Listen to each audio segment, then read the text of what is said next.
OH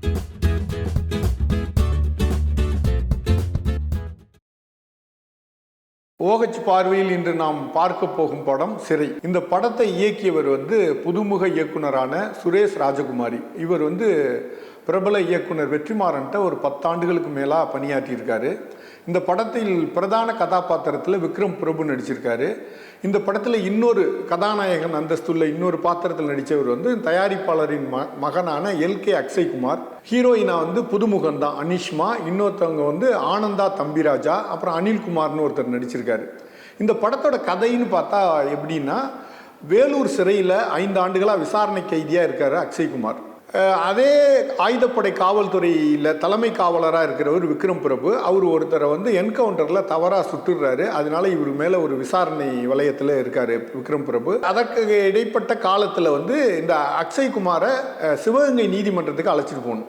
5 ஆண்டுகள் விசாரணை கைதி, எந்தவித விசாரணையும் இல்லை. அவர் ஒரு அனாதையாக இருக்கிறாரு. அவருக்காக வழக்காடுவதற்கு ஒரு லாயர் கூட கிடையாது. வேலூர் சிறையிலிருந்து சிவகங்கை நீதிமன்றத்துக்கு போகிற வழியில் நடக்கிற ஒரு படம் தான் சிறை. அதுக்கு இடையில் அக்ஷய்குமாருங்கிறவர் யார், அந்த இளைஞன் ஏன் சிறையில் 5 ஆண்டுகளாக இருக்கிறான், அவனுக்குள்ள ஒரு காதல், அவன் ஒரு முஸ்லீம், அப்துல் ரவூப்புங்கிற பேரில் தான் அவர் அந்த படத்தில் நடிச்சிருக்காரு. அந்த அப்துல் ரவூப்புங்கிற இளைஞன் ஒரு இந்து பெண்ணை காதலிக்கிறாரு. இப்போ பொதுவாக நம்ம கிராமங்கள்லேயே பார்ப்போம், மிகப்பெரிய ஒரு பிரச்சனை வரும். ஒரு ஜாதி மாதிரி கல்யாணம் பண்ணாலோ மதம் மாதிரி கல்யாணம் பண்ணாலோ. இது 90கள் நடந்த உண்மை கதை. ஒரு காவலர் தனக்கு இருக்கிற சின்ன அதிகாரத்தை பயன்படுத்தி ஒரு 5 ஆண்டுகளாக விசாரணை கைதியாக இருக்கிற ஒரு இளைஞனை விடுதலை செய்ய முடியுங்கிற ஒரு நம்பிக்கை தந்திருக்கிற இந்த படம், இந்த ஆண்டின் இறுதியில் வந்திருக்கிற ஒரு மிகச்சிறந்த திரைக்கதை, வசனம், ஒரு இயக்கம், மேக்கிங், எல்லா வகையிலும் ஒரு சிறந்த படம்னு இந்த சிறை படத்தை நம்ம சொல்லலாம். விக்ரம் பிரபு ரொம்ப அந்த காவலர் துறையிலேயே தொடர்ந்து டானாக்காரனை தொடர்ந்து இந்த படம் வந்ததுனால காவல்துறையில் இருக்கிற அந்த நுட்பமான ஒரு உடல் மொழி, அந்த அவங்க பேசுகிற ஒரு விஷயங்கள், அவர் நடந்துக்கிற விதம் எல்லாமே அப்படியே செய்கிறாரு. எந்த மிகையும் இல்லை விக்ரம் பிரபுவோட நடிப்பில்.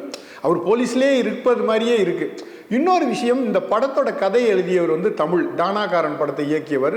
அவர் வெற்றிமாறன்ட்ட ஒர்க் பண்ணவர் தான்.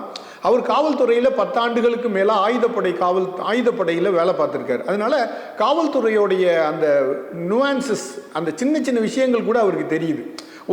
ஒரு உடல் நலம் இல்லைன்னா லீவு தரமாட்டுறாங்க. அப்புறம் ஒரு கைதியை 1 தூரம் அழைச்சிட்டு போகும்போது அந்த கைதிக்கு சாப்பிட்றதுக்கு கூட காசு கிடையாது.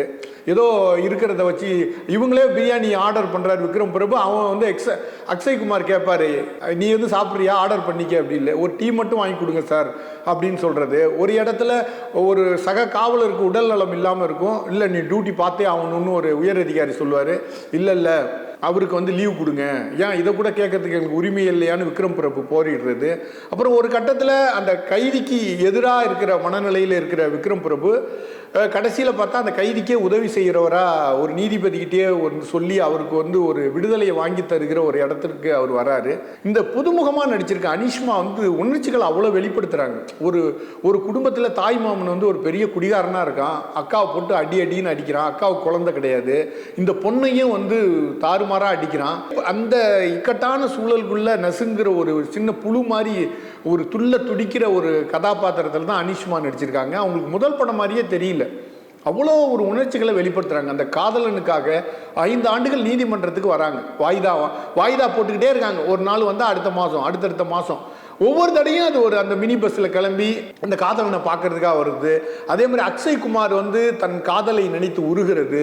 இது மாதிரி படம் அவ்வளோ ஒரு சிறப்பான ஒரு நடிப்பை இயக்குனர் சுரேஷ் ராஜகுமாரி வாங்கியிருக்காரு. எல்லாரும் சின்ன கதாபாத்திரங்கள் கூட மனசில் நிற்கிறாங்க. அதே மாதிரி அக்ஷய்குமாரா தாயா நடிச்சிருக்கவங்க, அதே மாதிரி அந்த பெண்ணோட அனிஷ்மாவோடைய அக்காவா நடிச்சிருக்கவங்க, அனிஷ்மாவோட அம்மாவா நடிச்சிருக்கவங்க, அந்த தாய் மாமனா, குடிகார தாய் மாமனா வர்றவர். அதே மாதிரி ஒரு காவல் நிலையத்தில் ஒரு காட்சி இருக்கு. அதில் ஒரு இன்ஸ்பெக்டராக இருக்கிறவர் மூனார் ரமேஷ். பல படங்கள் அவரை பார்த்துருக்கலாம். லோடட் கன்னோட வராங்க, அவர் பாதுகாப்புக்காக வராங்க அக்ஷய்குமாரோட. அக்ஷய்குமார் தப்பி ஓடி இந்த காவல் நிலையத்தில் உட்காந்துருக்காரு. அப்போ விக்ரம் பிரபு அவரோட சக காவலர்கள் 2 பேரும் அதை கேட்குறாங்க, என்னன்ட்டு, எப்படி லோடோட கன்னை எடுத்துகிட்டு வரீங்க அப்படின்னு அவர் மூனார் ரமேஷ் கேட்பாரு. அப்போ சொல்லுவாங்க, இவர் முஸ்லீம், நானும் முஸ்லீம் தான்டா, சுடுங்க, என் பேர் பாருங்க, நானும் முஸ்லீம் தான், சுடுங்க அப்படின்னு அந்த ஒரு வசனம் பேசும்போது பயங்கரமான ஒரு இன்ஸ்பைரிங்காக இருக்கும் அந்த இடம். அதே மாதிரி இன்னொரு இடத்துல சொல்லுவார், ஈழத்தமிழர்களுக்காக நடந்த போராட்டத்தில் முதல் உயிரை மாய்த்து கொண்டவர் ஒரு முஸ்லீம், அவர் பேர் அப்துல் ரவூப் அப்படின்னு ஒரு தகவல். 2 வசனங்கள்ல மூனார் ரமேஷ் மனதில் நிற்கிறார்.